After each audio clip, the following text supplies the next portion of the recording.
La première fois que le Tour arrive dans le Nord, c'est en 1906 et c'est seulement la 4e édition. C'est à l'époque un Paris-Lille qui est remporté par un certain Émile Georget. La Grande Boucle pose régulièrement sa roue à Lille. On se rappelle de 1994 où Lille Métropole est le grand départ, ou encore 2014 où le stade Pierre-Mauroy est l'arrivée d'une étape. Le parcours du lendemain aura des allures d'enfer du Nord. De la pluie, des pavés et des chutes, tous les ingrédients étaient réunis pour que cette étape reste gravée dans l'histoire du Tour de France.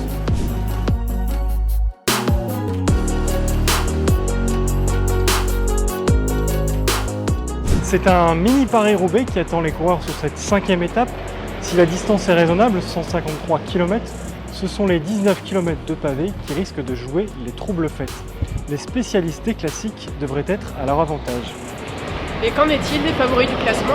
Si on ne peut pas gagner le Tour ici, on peut le perdre. Un coureur mal accompagné par ses équipiers peut compter plusieurs minutes de retard à l'arrivée, autant que sur une étape de montagne. Allez, ça va être costaud, on va aller voir à quoi ressemblent ces pavés.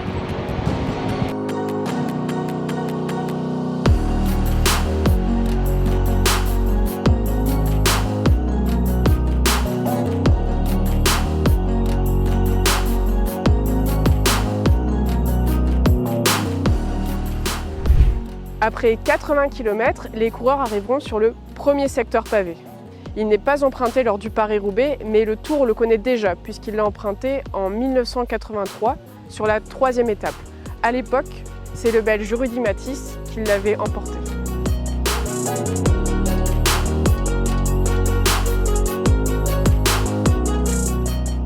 Ce secteur est classé 3 étoiles sur 5 en termes de difficulté. Quand on observe la largeur de la route, on peut parier sur un peloton qui sera très nerveux puisque les équipiers vont remplacer leur leader dans les meilleures conditions possibles. Bref, ça va frotter.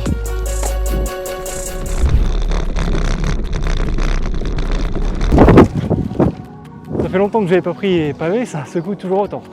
Les Flandriens, ils pourraient bien tenter un coup ici puisque rouler en petit groupe n'aura rien d'un désavantage, bien au contraire. Pour les leaders, il faudra à tout prix éviter les chutes et les crevaisons. Et en cas de pluie, il pourrait y avoir des dégâts. Allez, on se retrouve à Killois.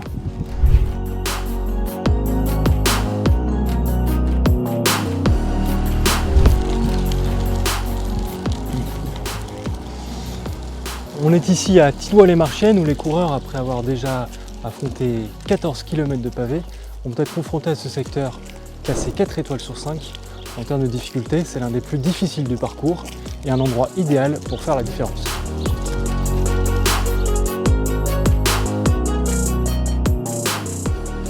Les spécialistes des classiques le connaissent bien puisqu'il est sur le parcours du Paris-Roubaix. Le Tour de France l'a déjà emprunté et c'était en 2014. C'est la longueur du secteur qui en fait sa difficulté, mais aussi la qualité des pavés. Et par endroits, ils sont vraiment très cassants. Bon allez, courage, il nous reste plus que 20 km.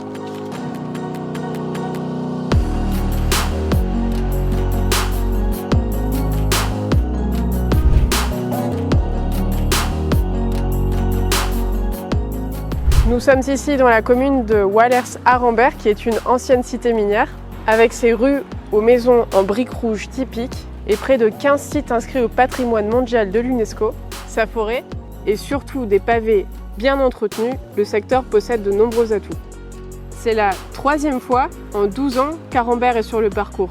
La commune inscrit son nom pour la première fois en 2010 au palmarès des villes-étapes.